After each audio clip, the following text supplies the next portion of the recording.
You've probably clicked on this video for one of two reasons. You wanted to see someone struggle to beat one of your favorite games for your own satisfaction. Yeah, I see you. Or you want to watch some entertaining commentary while you relax. Either way, I've got you covered with this one. Oh, and consider subscribing so I don't go absolutely insane with the amount of hours that went into this. Have you done it yet? Okay, good. Stay with me on this whole video to witness the ups and downs of this unbelievable journey, as this was a fun one. I will attempt to beat a hardcore Nuzlocke of Pokémon Platinum with only water types. Oh yeah, and they're shiny. Let's look at the rules of this challenge. I can only catch the first Pokemon I encounter in each area, and it must be a water type or evolve into one. No items can be used in battle, such as potions or X items. Held items are alright though. If a Pokemon faints, they're dead forever, and well, we won't get them back. We are also playing in set mode, which means I cannot switch Pokemon when I'm usually given the option to do so. There's a level cap of whatever the next gym leader's highest level is, and of course I have to nickname every single Pokemon, which will be from Twitch followers in the future. So please check that out, it's the top link in the description, and come say hi. I'd really appreciate that. Alright, you guys have waited long enough. Let's get into the challenge. We name ourselves and we name our rival Jake after my friend who is doing this challenge with us. After attempting to escape the Matrix, we are forced back into our buddy's house where we receive instant karma. Why can't the characters just knock on the door? Now, it's time for the hardest choice in the entire run. Just kidding. Of course, you know this is a water only run, so you've probably guessed we have to choose Piplup. And yeah, you'd be right. It was now time for the first rival battle of this run. And like most shinies in this game, Piplup looks pretty much the same as he normally would. Our rival spams withdraw and Piplup pounds the Turtwig until, wait, how did we get here? Well, luckily our Piplup outspeeds and wins us the first battle of this run. Oh yeah, I guess I better explain how the shinies work in this challenge. I've modified the game so that wild Pokemon and gift and starter Pokemon are all shiny, and I did this because our channel is awesome, and we like shiny Pokemon over here, so why not? Next, we travel to the lab and name our Piplup Subscribe. Never mind, subscribe. Yeah, go ahead and flame me in the comments, I get it. Am I happy with that nickname? I guess I was at the time, I didn't even look, but oh well. We get our balls from Dawn and are able to find our second team member now. We then encounter a beautiful shiny Bidoof. He's the god of all Pokemon, guys, just you wait. And luckily he does evolve into a water type, which is Bibarel, meaning we are allowed to catch it. I named her Like, so you guys know what to do. Go on, like the video, come on. Heading west of Jubilife City, we can then receive an Old Rod and fish on Route 218 for our second catch, which is a Magikarp, which will be the carry in this run. Once we catch her, I name her Comment, which you guys see the theme that's going on here. Let me know what your favorite shiny Pokemon is in the comment section, and I will reply to every single one, I promise. We then end up fighting our second rival battle with Jake, which, you know what, this was an absolute breeze. I'm not sure why, but the Turtwig never decided to use a grass type move on me, and Piplup basically swept the entire battle, so that was an easy one. Moving on, we find our fourth encounter, which is a Psyduck. I named her Daffette, like a female Daffy Duck, you know, you get the point. After telling the Rock gym leader Rourke to go do his job, we end up in the first gym battle. This is one of the circumstances where a water-only team really helped us out, as Rourke's team had no chance against us. He led with Geodude and I sent out Daffette. Of course I managed to misclick and hit Water Sport, but luckily Geodude is utterly useless and we win the battle with ease. Heading on to Valley Windworks, we find a Buizel who I catch and name Alyssa. Like also ends up evolving into a Bibarel, making him a full-fledged water type. We are then faced with our first Team Galactic battle, which, as you guys will see, will be very easy throughout this entire playthrough. After the battle, Subscribe evolved into Primplup, and we are able to take out the rest of the grunts. However, here's one of the most challenging battles in the entire game, and you guys will see why. The Zubat is obviously not much of a threat, and Primplup can take it down to low health. The next Pokemon coming out is the problem though, so I switch into Like and set up as many defense scrolls as I can to be prepared for what's next. Now I'm pretty confident that Bibarel has a good chance against this thing, so I hit it with a Rock Smash and oh, we get flinched. Oh, that's fine. You know what, we'll just use another Rock Smash and it shouldn't be an issue, right? Oh, well, of course. He was supposed to be our savior. I don't know how he could go so quickly. And of course, that's what happens in Nuzlocke. You get crit and yeah, you lose Pokemon. Luckily, we have 4 other members that we can switch around with and chip down the Perugli's health until finally Subscribe did the final blow. I will never forgive you for what you've done. We will meet again. We then have to say goodbye to Like forever. Unfortunately, he will no longer be able to join us on our journey. Go drop a like in memory of Like. RIP. We then find our next encounter, which is a Shellos that I catch and name Wava. We meet a random stranger named Cheryl in the forest, and I guess we have to help her through, even though, oh, of course, my game crashes. Well, let's try that again. I'm sure all double battles won't be a Oh, yeah. There was one more rule I forgot to add at the beginning of the video, which was if I catch another Pokemon of the exact same species, I cannot use it. Which means that the Bidoof I'm about to catch here is actually illegal. Don't worry, I'll realize this soon and take it off the layout. We say goodbye to Cheryl at the end of the forest, and it's time to continue our journey. I find this part in the game absolutely hilarious. Cyrus is just standing here, and then all of a sudden he wants us to move for him.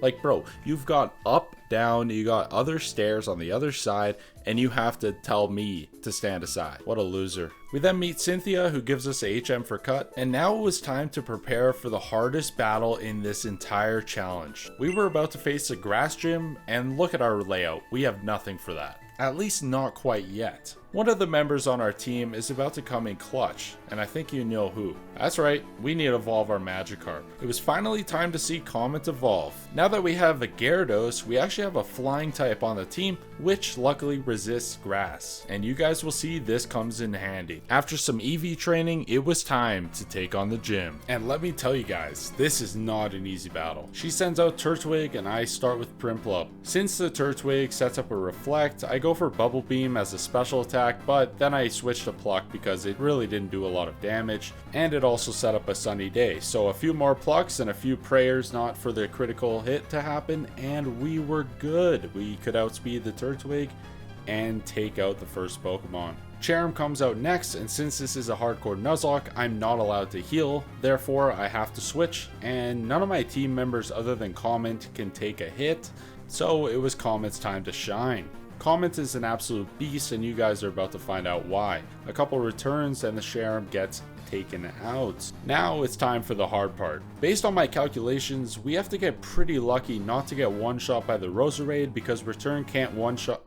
Okay, we'll take the crit. With a little bit of luck, skill, we were able to get our second badge with no deaths, and the next few gyms should be easy enough. We then head over to the Team Galactic headquarters and meet Looker, and after facing a few grunts, it was time for another tough battle. Wava starts this battle with not too much trouble and can take out this Zubat, but the next Pokemon that comes out, which is Skuntank, can be a bit of an issue. I'm forced to switch Pokemon, and of course Comment is our only option here, and Night Slash manages to crit, which is very annoying, but luckily Comment is a beast and can Dragon Rage a couple times for the win. On the way to the next city, Alyssa evolves into Floatzel, and we also find the TM for Earthquake, which will be crucial for Comet to have for more coverage. After we chase down another gym leader, it was time to fight. As you might expect, this battle wasn't much of an issue, as ghost types fall to Comet's bite pretty easily. She leads with Duskull, and I send out Comet. We spammed Dragon Rage a few times on Duskull after it used a potion, and Haunter fell to the same fate. Fantina finally sent out her ace, which was Mismagius, and this actually caused a little bit of a problem for Comet. Mismagius went for Confuse Ray, and of course Comet hurt itself. Shortly after that, Shadow Ball actually did a fairly good amount of damage. Luckily, Comet snapped out of confusion and hit a Dragon Rage, but this only did about half, and with the Citrus Berry, we weren't doing a lot of damage. Comet then takes a big Shadow Ball, and Bite can take out the Mismagius for the win. And that secures the third badge. Up next was another rival battle against Jake, and this one went relatively smoothly. I started with Alyssa, and I got a few Swifts off before the Staravia was down. Grotto was up next, which was a bit of a concern. I risked attacking it, and a Razor Leaf barely doesn't take us out. I was forced to switch into Comment, and a few Dragon Rages took out the Grotto. The rest of the team was a piece of cake, as Comment knew Earthquake now and just swept through them. Moving on, we can obtain a gift Eevee, which will evolve into a Vaporeon. Welcome to the team, Stan. Keep in mind, in future challenges, you could be part of the team as well. Just follow my Twitch, top link in the description. On the next route, we are able to get a good rod and then fish for our next team member. We then catch a Goldeen and name him Eddie. We can also head back to Eterna City and catch a Barboach. In the next area, we can find a water stone in this rock, which will allow us to evolve Stan. Vaporeon is a great Pokemon to have on the team, as we were lacking a defensive wall. Further along on our travels, we caught a Marill that I named Arvin. And Weston the Barboach eventually evolved into Whiscash. Last but not least, Wava finally evolved as well. It was now time to fight the 4th gym leader. Maylene sends out Meditite and I send out Subscribe. This is a pretty easy setup with some Stealth Rocks, and then I can pluck a couple of times, but I am forced to switch because I don't want to risk a KO. I can safely send out Daffet, who takes a couple hits before I realize I should probably switch her out before she dies, and then finally Wava comes out to finish the job. Lucario then comes out and I'm forced to switch into Comet, who can easily Earthquake a couple of times for the KO. The final obstacle in this battle is Machoke, but with a couple of returns, we end up winning. And now we are officially halfway through the game with our 4th badge. Dawn and I then tag team these 2 grunts, which were unbelievably easy, and I'm not even sure why these battles are in the game. However, we do end up meeting Looker and enter their base, where we find the HM for Fly, which is useless at the moment. Oh, never mind, we found a Wingull. Well, that's good. Welcome to the team, Skeet. We also find a Quagsire, which we catch and name Cairo, and Daffet finally evolves into Golduck. Last but not least, Subscribe finally evolves into his final form as an Empoleon. With our new and improved team, Jake wants to battle us. And yeah, he's right here. Our Pokemon are buffed up. And the nice thing is, I finally changed Subscribe's name to Subscribe, so now it doesn't look as bad. After a heart attack from that Staravia, we are forced to switch into, yeah, you guessed it, Comet. From here, it's a matter of a couple Ice Fangs landing, and we can take out the Grotto. After that, it's pretty much a clean sweep, as Comet can take out all the other Pokemon with no problem. See you next time, Jake. Now it's time for our 5th gym battle, and it started with a Gyarados standoff. I ended up switching into Subscribe here so that I could pluck it a few times and set up some Stealth Rocks. Subscribe ends up tanking a bunch of waterfalls and the Hyper Potion does come out. I decided to switch to Comet to get another Intimidate off before rotating into Cairo. Now that Cairo's out, I can put the Gyarados to sleep and eventually take it out with a bunch of slams. Floatzel was next to come out, and Cairo put it to sleep before I switched into Comet to finish the job. Quagsire was the final challenge, and Comet could easily take it out as well. And that wins us the 5th badge. We are then faced with the Team Galactic Grunt, who just bombed the Safari Zone. We are sent on a chase mission to find him a bunch of times, and for some reason he just stops every 5 seconds. He must have terrible stamina. And of course Looker shows up now when the guys already ran off 3 times, so hopefully we can still catch him. So we have no choice but to chase after this clown again, and now he's threatening to battle me. Oh no, I'm so scared. I got 6 levels on this guy and he's gone. Once we send him running again, Cynthia shows up to give us a little pep talk for our new mission. To give these innocent Psyducks a bunch of drugs so that they move. Wow, that's not cruel at all. And now they don't even know what planet they're on. I wonder if that's how Cynthia catches all of her Pokemon. We then follow her grandmother to this Team Galactic Grunt who wants to battle. Yeah, I am willing to mess with you. You have no chance. Skeet ends up evolving into Pelipper, and we were ready to fight Cyrus for the first time. Alright, it's a level 34 Sneasel. Shouldn't be too hard, right? Why'd I click Hidden Power? 8 health we survive on. Well, now we'll just have to switch into Alyssa, who has Rock Smash and can probably one-shot this Sneasel. Yep, there it is. Golbat comes out next, which I try to fight with Alyssa, but it doesn't go well. I'm then forced to switch into Subscribe, who can easily take out the Golbat with a couple of brines. Next comes out Murkrow, Cyrus's ace, I guess, but a couple brines and that was easy. If you've made it this far into the video, I'm sure you're enjoying it. So why not follow me on my journey and subscribe to the channel? It's completely free and you can change your mind at any time. Now, back to the video. Now that we have Surf, we are able to find a Tentacool, which we are able to catch and name T-Bone. And before you guys know it, we're already at the 6th gym. Man, this game's flying by. Well, luckily we have 3 ground types on our team, so this shouldn't be much of a problem. Steelix comes out next, but Cairo puts him to sleep, and we have no issue taking him out with the Surf.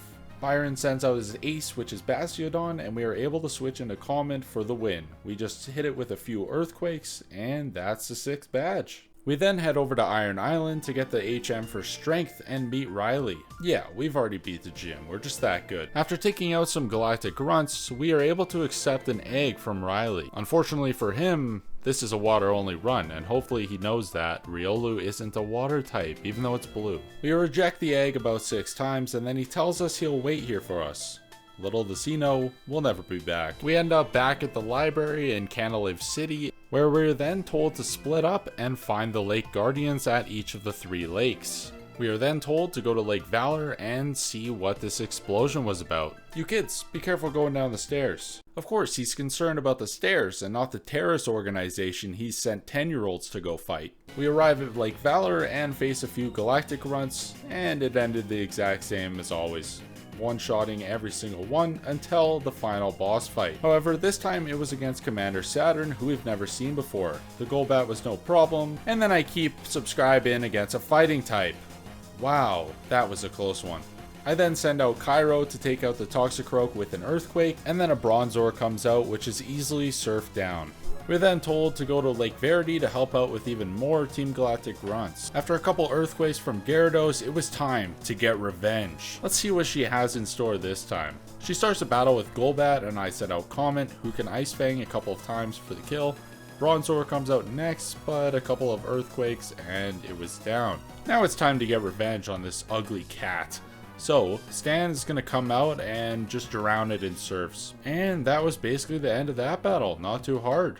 Next, I wanted to get a Feebas for the team, but if you know anything about this game, Feebas is one of the hardest Pokemon to obtain. I tried fishing here for a Feebas for 5 hours. Oh yeah, and it's on 3 times speed. So essentially 15 hours of in-game time fishing just to get nothing at the end. It was safe to say I put in my effort and we were happy with the team that we had. Soon after, however, T-Bone did evolve into Tentacruel, and we could fish in Pastoria City to get a Remoraid. I named her Gwen, then shortly after she evolved into an Octillery. On the way to Snowpoint City, Comment learned Dragon Dance, which was a huge move that was going to carry us through the next couple battles in this challenge. It was time to fight Candace in the 7th gym. The plan was pretty simple here. I sent out Cairo, used Yawn, and then switched into Comment, who is about to sweep.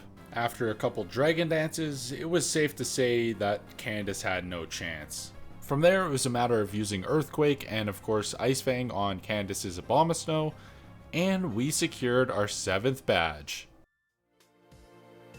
Next, it was time to boost our team's coverage for what was coming up, and what better way to do that than to gamble at the game corner. So I ended up grinding out the slots a little bit until we had enough coins to get Ice Beam for a few of our team members. We then headed across the street to the Team Galactic base and proceeded to slaughter all their Pokemon. We were now able to break into Cyrus's main control room, and of course he wants to battle us again. He sends out Sneasel and I send out T-Bone to hit a Surf, doing a bit of damage. Unfortunately, T-Bone gets crit, so I have to switch into Subscribe, who can Flash Cannon a couple times for the kill. Next up, Crobat comes out for the first time, and a couple Surfs does the trick. Honchkrow comes out next, which is Cyrus's ace, and I am able to switch into Comment, which means I can Ice Fang until it goes down. Overall, not too hard of a battle. We follow Looker over to the Team Galactic meeting where Cyrus tells us that he's going to Mount Coronet, and of course some other useless propaganda. After that, we enter the room where the Lake Guardians are being held captured. All that's left is to fight Saturn and set them free. Commander Saturn is probably the easiest of the commanders to take out, as I was so confident that I let T-Bone almost die. Wow, I really need to look at my Pokemon's health. Comment comes out and just absolutely annihilates the rest of his Pokemon, and yeah, Gyarados is broken. After the battle, we're able to press the red button and let all of the Lake Guardians free. The next step was to climb up Mount Coronet until we reached all the Galactic Grunts once again. We swept through a bunch of Team Galactic battles, and we reached the top of Spear Pillar. Here we found Jake waiting for us to double battle against Commander Mars and Jupiter. Gotta love getting revenge twice. Quite frankly, I'm not forgiving that woman for the one death we have so far. This battle was actually quite scary just because if 2 of their Pokemon targeted Comment or any of my Pokemon that were out, it could have been pretty bad news. Luckily, we got the freeze on the Golbat and took that out, and the next few Pokemon weren't too challenging. After the Skuntank hit Comment with a poison jab, she was at very low health, so I ended up switching to Dafet so she could finish the job. Dafet can now freely spam Surf without worrying about our rival, as he still had another Pokemon and Skuntank was the only one left. And that wins us the battle. Cyrus did his little ritual with Dialga and Palkia, which eventually messed up the space-time continuum, and Giratina came out of the distortion world. Cynthia shows up out of nowhere once again, and we want to chase Cyrus into the distortion world for some weird reason. Personally, I would not want to jump into that hole. But oh well, here we go. Once we make it into the distortion world, Giratina is flying around and we have to stop it before our world gets wrecked. We end up having to hop on a few rocks and meet the Lake Guardians once more. In my opinion, the distortion world and Giratina were some of the best parts of Pokémon Platinum. We see Cyrus again and he asks us about some random gibberish, and then I catch him creeping on us from a ledge in the distance, which I just noticed now that I was editing the footage. Finally, we reach our final destination where Cynthia heals our Pokemon and it was time to fight Giratina. I've always been a fan of Giratina's shiny, but unfortunately in this run we can't catch him. Even Comment had a tough time against this beast and I had to switch into Stan to Ice Beam it for the win. It was now time to jump through the portal to the real world and say goodbye to Team Galactic once and for all. I'm not gonna miss those useless fights against the grunts, I'm not gonna lie. We then took a quick detour back to Professor Rowan's lab where we were told to fight the final gym and take on the Pokemon League. We arrive at Sunyshore City and have to enter the lighthouse to find the gym leader. Seems to be a common theme in this game as gym leaders love to run off and not do their job. Oh, never mind, he was renovating, of course. We enter the gym and do some easy puzzles, and now it was time for the final gym battle of this run. Of course, water types aren't the best against electric, however, we had two water types that were also ground. We actually had one more in the PC who was Whiscash, but I left him in there because we had this in the bag. Cairo sets up a rain dance and puts the Jolteon to sleep before sweeping it with Earthquake. Raichu was up next and Cairo, the absolute beast that he is, takes him out with one hit. Faulkner's Ace Electivire also goes down to one hit. I was actually quite surprised by that. And of course the Luxray goes down after Cairo tanks a hit. And with that battle out of the way, we obtain our 8th and final badge. On our way to the next area, we meet up with Jake, who thinks he can still beat us. He might admit that we're better by just a little bit, but we all know that I'm using all water types and I can still beat him no problem. We do some last minute preparation by deleting some of the HMs off of our Pokemon and replace them with more usable moves. It was time to enter Victory Road and take out this last challenge before the Pokemon League. We made it through every difficult Pokemon trainer that was around in Victory Road in preparation for what was coming next. As we make our way into Victory Road, Jake wants to battle us for a final time before we enter. Of course, the idiot that I am ran straight up here without healing, so this was a bit of a scary fight. Off the bat, Jake goes for a U-turn which sends his Torterra straight into an Ice Beam. Well, now we don't have to deal with the biggest threat on his team. To deal with the Snorlax, I end up sending out Comment to get the Intimidate off and use a couple Dragon Dances. Now that Comment was set up, we could use Waterfall a couple of times to take out the Snorlax, and Heracross met the same fate. The Staraptor came back out, but one Ice Fang was all that was needed. And I'm sure by now you can guess that when Comment's set up, the opponent has absolutely no chance. So that was the end of that battle. Goodbye, Jake. Now that we have made it to the final challenge in this playthrough, I figured you guys would want to take a look at all of our team. These were the 6 members of our team that I thought had the best chance against the Elite Four and of course Cynthia. I taught a couple of them a few new moves and changed up their movesets enough so that we would have the best chance possible. Also, I put a few held items on them that would help them out. We got our badges checked at the front gate, and we were now allowed to enter the Elite Four. This was about to be the hardest challenge we've had yet. In our first battle against Aaron, I had formulated a pretty easy strategy that we could use. Subscribe was sent out first to set up some stealth rocks, and the Yanmega just continued to double team, so it was very difficult to hit a surf. Eventually, however, Subscribe got to the point where I had to switch him out. I then brought out Wava to tank a couple of hits, but the U-turn put Wava in a bit of a bad position, so I decided to switch into Comment to get an Intimidate on the Heracross. I had no idea Heracross could learn Stone Edge, so that was a bit of a mistake on my end. And you could tell that the Stealth Rocks were paying off. After that, the Yanmega died to the Stealth Rocks, and it was time for Drapion. One Earthquake from Comment, and it went down. And finally, Scizor went down to one Earthquake as well. That gives us the first win of the Elite Four. Next up, it was time to fight Bertha. Lucky for us, our team of water types had no problem against her team of ground types. Ground was super effective against Subscribe, so I was forced to switch out. I ended up sending out Cairo, who could only take one more Earth Power from this Whiscash. So one Earthquake and I was forced to switch into Comment. From here, it was a matter of Dragon Dancing a couple of times, and the rest of this battle went quite smoothly. A Waterfall took out the Rhyperior, Ice Fang for Gliscor, and one final Waterfall for the Hippowdon. With the final Pokemon taken down, that was the second Elite Four member down. Once again, the third battle against Flint wasn't too much of a challenge. Cairo went out first to set up a Yawn and also a Rain Dance. After taking a Dark Pulse, I was able to Waterfall and take out the Houndoom. Rapidash was up next, and Waterfall also took that out. One more Waterfall took out the Magmortar, and here I got a bit too cocky. Sorry guys, your fan favorite Cairo just died to a burn. Since Cairo was such a crucial member, this is actually a devastating loss for the rest of this challenge. However, Cairo can say that he tried his best and never lost against any Pokemon because he still took out that Flareon before he died. The rest of the team will avenge you, buddy.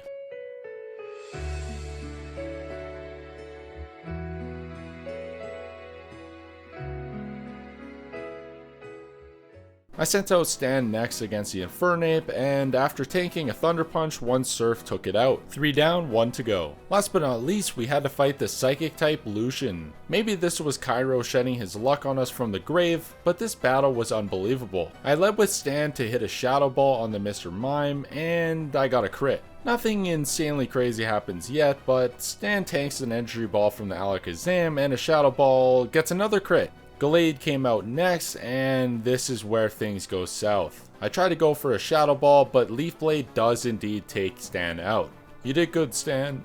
Now the next step was to figure out how to fight this Gallade. Oh yeah, you guessed it, Comment was coming out. I tried to set up with a Dragon Dance, but Gallade did have Stone Edge, so that was a bit of a problem. Lucky for us, the Reflect wore off, and the second Waterfall took the Gallade out. Espeon was next up, but I used Waterfall, and of course I got another crit. My luck is just unbelievable. Of course, the Bronzong wasn't much of a challenge, as one Earthquake took it out in one shot.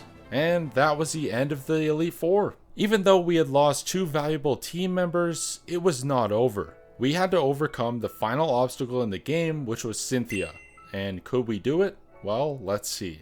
We approach the final doorway where we meet Cynthia waiting for us. With only 4 Pokemon left, it was time to take on the champion. Her Spiritomb comes out first, and I sent out Comet. My strategy was a simple one, and we've used it several times this run already. It was Dragon Dancing a few times, and then sweeping the entire team. Each one of Cynthia's Pokemon fell to one shot, even the Garchomp. Until, of course, my Milotic came out, and this was a bit of a problem. Earthquake barely didn't take it out, and an Ice Beam left Comment on 9 HP. Cynthia used a Force Door, but couldn't escape the crit. This might have been the most intense battle I've ever been in. One more Ice Fang, and the Roserade was taken out. And that was it. We had finally done it. After all of our effort throughout this entire game, using only water-type Pokemon, we managed to make it through the Elite Four and the champion, and beat the challenge. For my first hardcore Nuzlocke, I think I did pretty good, and luckily the water types that I used were absolutely amazing throughout the entire run. However, I think I can push myself further. If you're looking for some exciting Pokemon content coming out soon, stay tuned because I have an amazing hardcore Nuzlocke coming out and you don't want to miss it. Subscribe, and I'll see you next time.